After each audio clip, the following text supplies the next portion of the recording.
우리가 사사기 세 번째 시간이고요. 사사로 치면 이제 두 번째 오늘 시간인데, 에훗에 대해서 좀 함께 좀 말씀을 나눠보려고 합니다. 여러분, 우리의 삶에 우리에게는 이제 어쩔 수 없이 사람이다 보니까 편견도 있고요. 때로는 고정관념이라는 것도 있습니다. 무시할 수는 없는데, 사실 우리가 이 편견과 고정관념을 깨지 않으면 사실 우리 삶에 문제들이 생길 때가 있어요. 이걸 잘 보여주는 사건이 한 번 있었는데요.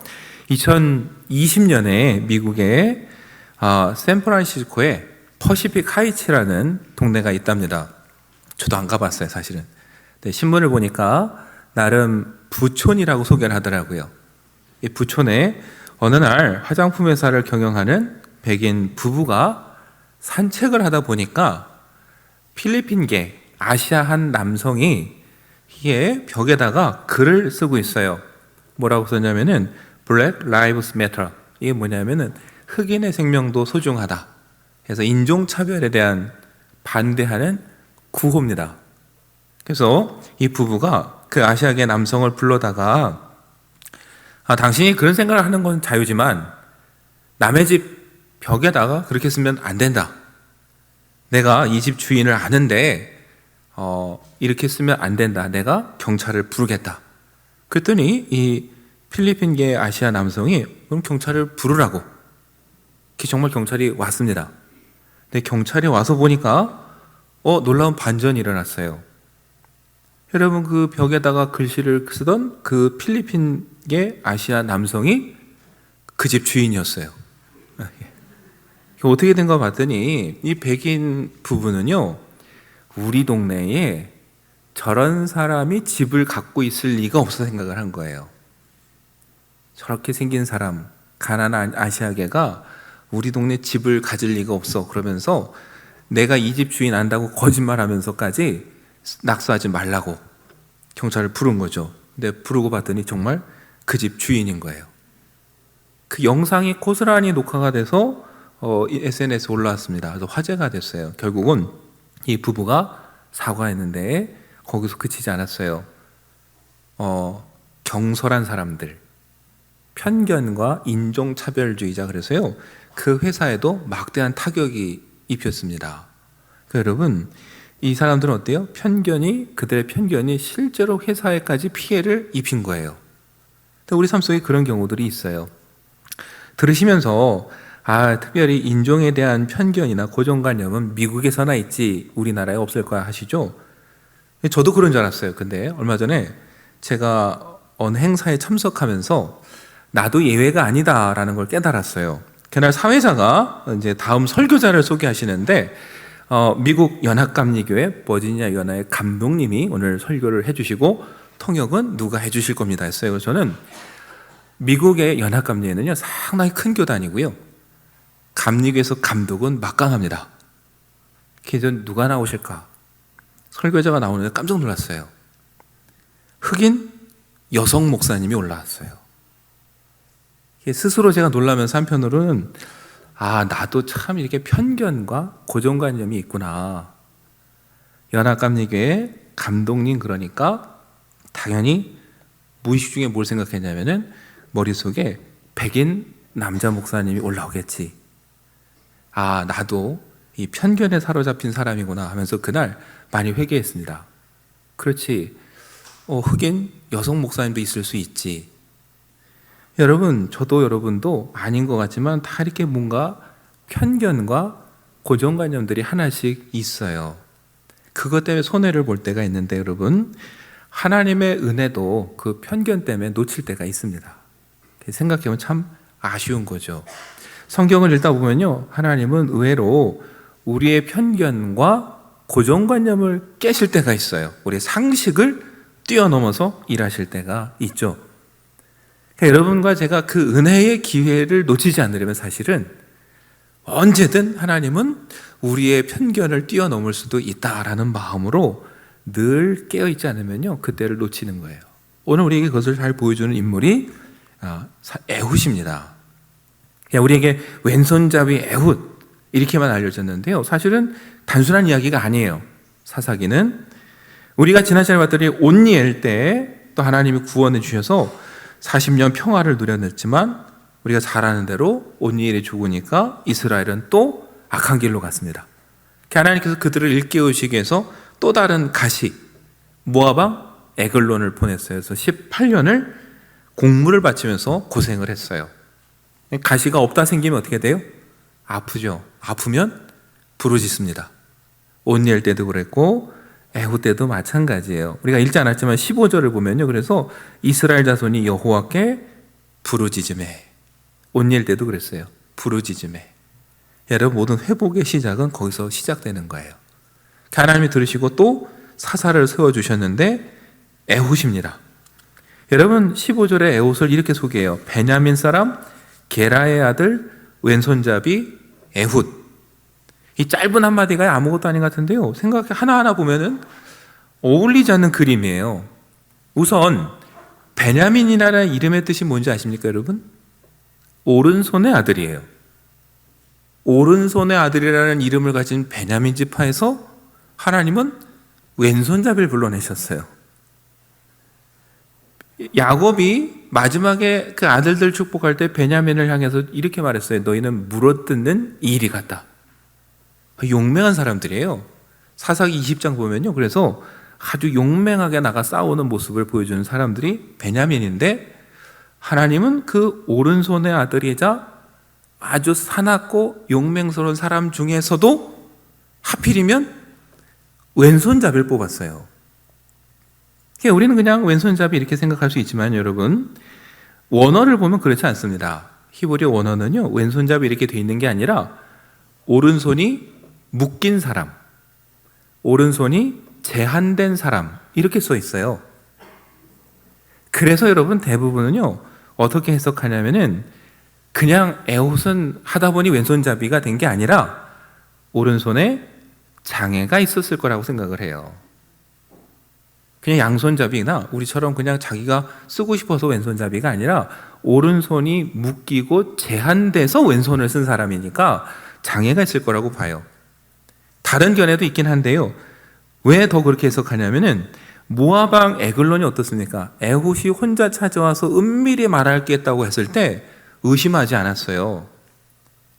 그가 겉으로 봤을 때 아무 문제가 없고 누가 봐도 양손을 충분히 잘 쓰실 것 같으면 아마 의심했을 텐데, 의심하지 않고 그를 깊숙한 곳까지 불러왔다라는 건, 에훗이 오른손에 분명히 문제가 있었을 것이다. 그래서 에글론이 전혀 의심하지 않고 그를 깊숙한 곳까지 불러왔을 것이다. 여러분, 그렇다면 하나님은 어때요? 오른손의 아들인 베냐민 지파에서 수많은 용맹스럽고 사나운 사람들이 있는데도 불구하고 하필 오른손에 장애가 있는 왼손잡이를 사사로 부르신 거예요. 우리의 상식으로 보면 이거는 맞지 않는 선택이에요. 누구도 우리 민족을 구원하는데 오른손에 장애가 있는 왼손잡이를 하나님이 사사로 보낼 거라고는 생각 안 합니다. 하나님은 그렇게 하셨어요. 반대로 여러분, 에글론은 어떤 사람이냐? 고정관념과 편견에 사로잡힌 우리를 보여주는 게 에글론이에요. 17절에 보시면요, 모압 왕 에글론을 이렇게 말해요. 매우 비둔한 자였더라. 비둔하다. 어떻게 보면 외형을 설명해요. 아주 뚱뚱하든가 크든가. 그런데 이것도 상징적입니다. 뭐예요? 그만큼 볼 수 있는 안목이 없다라는 거예요. 우둔한 자, 미련한 자, 어리석은 자, 욕심에 사로잡혀서 한치 앞을 못 보는 사람. 그게 한마디로 뭐예요? 비둔한 자예요. 여러분, 에훗이 와서 긴히 말할 게 있다니까 혹했어요. 혹시 나에게 뭘 더 좋은 걸 바치진 않을까? 어디서 더 속았냐면요, 에훗이 가다가 길갈에서 돌아옵니다. 공물을 바치고 가다가 길갈 근처에 돌 뜨는 곳에서 다시 에글론에게 왔다 그래요. 우리 성경엔 거기도 그냥 돌 뜨는 곳이죠. 근데 원어 성경을 보면 그렇지 않습니다. 원어 성경은 돌 뜨는 곳이 아니라 돌 우상들이에요. 그러니까 길갈 옆에 뭐가 있었냐면은 그때 당시에 돌 우상들이 있었고 돌 우상들을 만드는 곳이 있었던 거예요. 가다가 거기 지나가다 어떻게 보면 일부러 돌아온 거예요. 그래서 에훗이 말하는 거예요. 가다가 보니까 하나님께 나에게 특별히 계시를 줘서 내가 할 말이 있다. 그럼 에글론은 뭘 생각하냐면은 이스라엘이 믿는 여호와 하나님이 아니라 자기가 믿던 그 모압의 신들을 생각한 거죠. 길갈 근처에 돌우상들이 있는 곳에 갔다가 와서 할 말이 있다니까 뭔가 특별히 전할 말이 있나 싶어서 여러분 에훗을 혼자 만나는 겁니다. 그러니까 이 에글론의 모든 모습은 뭐냐면 하나님 보기에 어리석은 자예요. 하나님도 아닌 돌우상을 섬기고 자기 욕심 때문에 비둔해져 갖고 분별력도 잃었고 뭔가 더 얻을 수 있다라는 욕심에 사람들을 물리치고 혼자 만나는, 그리고 저 한 손이 불편한 저 사람이 나에게 끼켜봐 무슨 일을 할 수 있을까? 여러분 그 편견에 사로잡혔다가 에글론이 어떻게 돼요? 목숨을 잃었습니다. 앞서 말한 그 화장품 회사를 경영하는 부부처럼 우리의 편견이 때로에 우리의 목숨을 잃게 만들 수 있다는 걸 우리는 기억해야 됩니다. 하나님은 그걸 깨트리시는 거예요. 그래서 오히려 에글론이 그렇게 생각하기 때문에 그 약점을 파고들어서 누굴 세우시냐? 에훗을 세우는 거예요. 누구도 상상하지 못했던 그 한 사람을, 그리고 그 약한 자를 통해서 하나님이 놀라운 일을 행하시는 거죠. 여러분 그 하나님의 섭리를 보여주는 또 한 명이 삼갈입니다. 사사기 3장 31절을 보시면 이렇게 기록되어 있어요. 에훗 후에는 아낫의 아들 삼갈이 있어 소모는 막대기로 블레셋 사람 600명을 죽였고 그도 이스라엘을 구원하였더라. 여러분 에훗 후에는 그랬지만요, 대부분은 에훗이 살아있을 때 세워진 사사라고 봅니다. 왜냐하면 에훗이 여러분 80년을 다스렸다고 하는데 아무리 일찍 시작해도 80년이면 여러분 노년에 가면 약해질 수밖에 없어요. 더군다나 4장에 가면은 에훗이 죽은 후에 누가 등장하냐면은 드보라가 등장해요. 그러니까 에훗 말년에 에훗을 돕고 이스라엘 돕기 위해서 하나님이 삼갈을 세웠다 이렇게 보는 거예요. 그런데 이 삼갈이 참 특이한 게 뭐냐면 그는 히브리인이 아니에요. 왜 그렇게 생각하냐면요, 첫째는 유대인들 일반적인 이름에 삼갈이 없습니다. 또 하나 아낫의 아들 삼갈 이랬는데요, 아낫이라는 이름은 어디 나오냐면요, 바알 신의 부인이자 가나안 전쟁의 여신이 아낫이에요. 그러니까 아낫의 아들이라는 말은 아낫이라는 사람의 아들 말한다기보다는요, 아낫을 숭배하는 자 또는 전쟁의 여신이었잖아요. 용사, 용병을 아낫의 아들이라고 부르는 거예요. 그래서 여러분 성서학자들은 삼갈은 첫째 유대인이 아니라 이방인이고 그는 용병이었을 수 있다라고 보는 거예요. 중요한 건 뭐예요? 에훗은 오른팔에 장애가 있던 사람이고 삼갈은 또 이방인이에요. 여러분 우리 상식과 전혀 안 맞는 이야기예요. 우리 민족이 다른 민족 밑에서 압박을 받고 핍박을 받을 때 우리 민족을 누가 구할까? 그럼 우리 머릿속에는요, 뛰어난 장수 그리고 우리 동족을 생각하지 이방 민족이 와서 우리를 구원할 거라고 생각 안 합니다. 그런데 하나님은 에훗을 부르셨고 그 다음에 삼갈을 부르셨어요. 더군다나 여러분 삼갈이 무엇으로 블레셋을 죽입니까? 소모는 막대기로 블레셋 사람 600명을 죽였다고 그래요.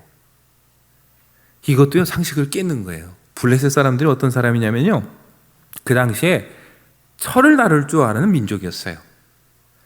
여러분 사사시대 끝나고 사울이 왕이 되고 아들 요나단이 왕자일 때도 이 역사서를 보면은 철로 된 무기를 제대로 가진 건 사울과 요나단밖에 없었어요. 이스라엘 사람들이 철을 가지고 농사를 짓다가 망가지면 철 수리하러 어디를 갔냐면은 블레셋으로 갔습니다. 철을 다룰 줄 아는 기술이 그들밖에 없었어요. 그런데 그런 블레셋을 소모는 막대기로 600명을 죽였어요. 이걸 통해서 하나님이 보여주신 건 하나입니다. 하나님의 일은 상식으로만 하는 건 아니라는 걸.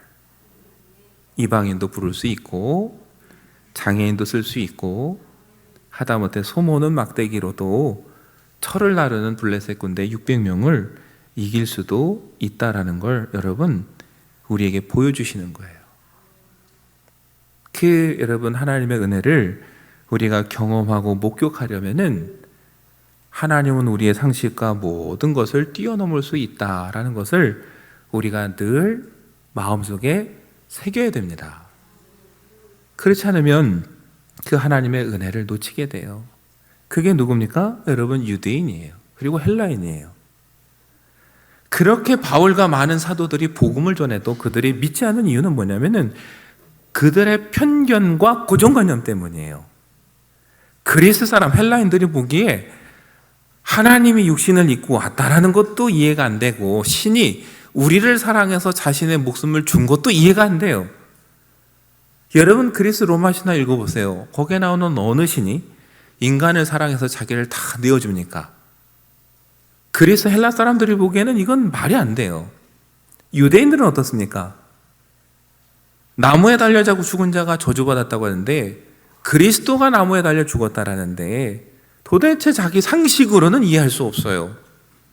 그분이 살아나셨다는 건 더 믿을 수 없어요. 그래서 어때요? 부활한 주님이 그들 앞에 나타나도 그 상식과 편견과 고정관념 때문에 여러분 그 주님을 못 봐요. 못 알아봅니다. 오늘 우리가 혹시 그런 실수를 하고 있지는 않은지 우리가 늘 겸손한 마음으로 돌아봐야 돼요. 하나님은 우리의 상식을 깨실 수도 있고 우리의 편견과 고정관념을 넘을 수도 있는 분이구나. 여러분 그걸 에봇을 통해 보여주시는 거예요.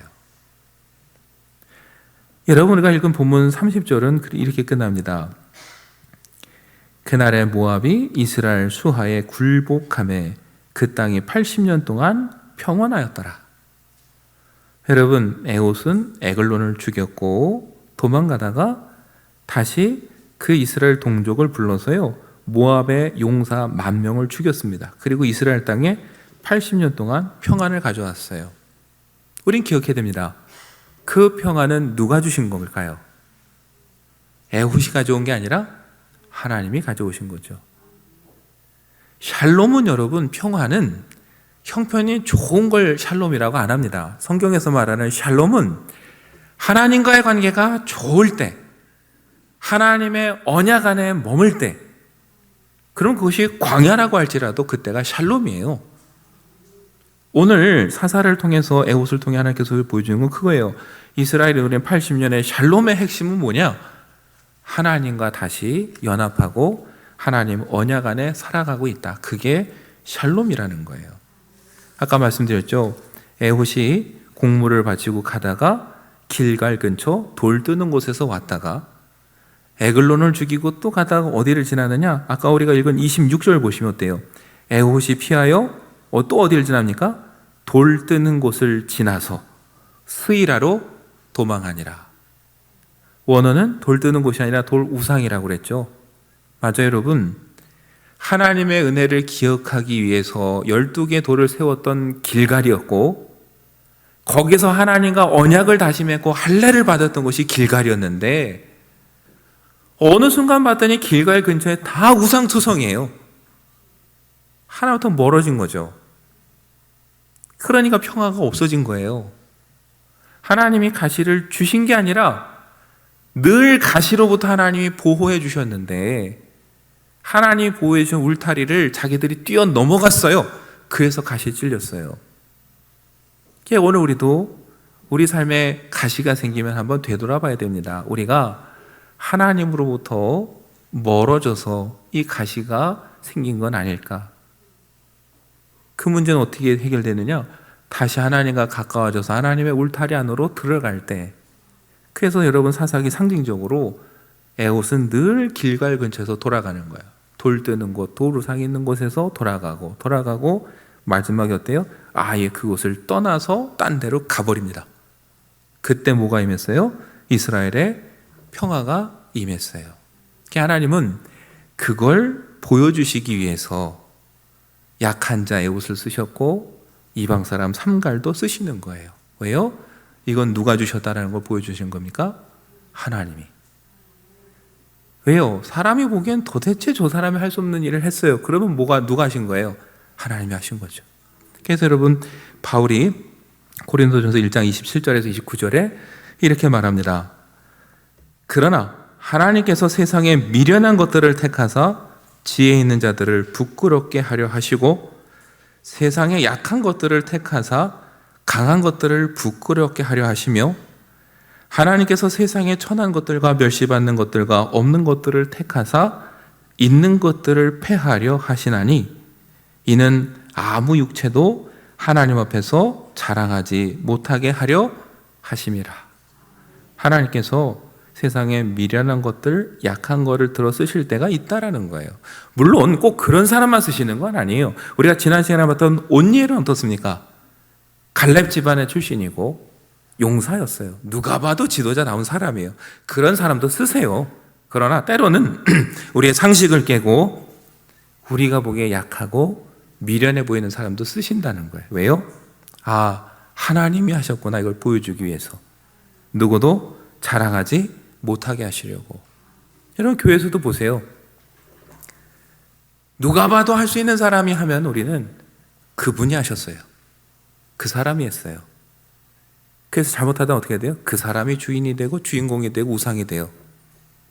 그런데 누가 봐도 그 집사님이 하는 사람이 일을 해요. 그럼 우리는 누굴 떠올립니까? 야, 정말 하나님이 하셨구나. 그래서 때로 하나님은 우리의 편견과 고정관념을 깨고 왼손잡이 에봇도 쓰시고 이방인 삼갈도 쓰시는 거예요. 바울이 여러분 육체에 가시가 있었습니다. 진짜 고통스러운 가시예요. 이것 좀 빼달라고 하나님께서 3번이나 간구했다고 고린도후서에서 말합니다. 하나님의 응답은 어때요? 내 은혜가 네게 족하다. 안 빼주셨어요. 우리 같으면 얼마나 원망하겠습니까? 하나님, 내가 이렇게 헌신했는데 가시 좀 빼달라는데 왜 안 빼주십니까? 근데 바울은 깨달았어요. 내 능력이 약한 데서 온전하여 짐이라. 그 하나님의 음성을 깨닫고 내가 이 가시 아니면 교만해질 텐데 가시 때문에 겸손해서 주님을 더 의지하고 그래서 나를 통해 주님이 더 역사하시는구나, 이걸 깨달을 때 바울은 그 가시도 은혜로 품고 갔습니다. 여러분과 저의 삶에도 혹시 가시가 하나 있을 수 있어요. 다 모양은 다르지만요, 우린 남의 집은 가시 없을 거라고 생각해요. 근데 신방 가면 가시 하나씩 다 있습니다. 그때 우리가 하나님 이 가시를 뽑아주시든지 하나님 뜻이 있어서 가시가 남아있다면 이 가시도 은혜가 되게 해주십시오. 하나님 더 알고 가시가 있는데도 불구하고 하나님이 일하시는 걸 좀 보여주셔서 은혜가 되게 해주십시오. 이렇게 기도하면 좋겠습니다. 어떤 성경학자가 이렇게 얘기를 했어요. 오른손을 못 쓰던 에웃, 그는 자신의 단점 때문에 하나님을 의지했습니다. 그랬더니 주님의 오른손이 에웃의 오른손이 되어주셨습니다. 전 읽으면서 참 명언이다 그랬어요. 오른팔이 묶여있고 제한된 사람이었는데 하나님께서 그의 오른팔이 되어주셨어요. 그것처럼 저와 여러분에도 가시가 하나 있고 약점이 하나 있겠지만 저와 여러분이 기도한다면 하나님께서 그 약점이 능력이 되고 힘이 되고 우리의 아픈 곳이 간증이 될 수 있도록 바꿔주시리라 믿습니다. 그 믿음으로 기도하고 소망하는 저와 여러분 되기를 간절히 축원합니다.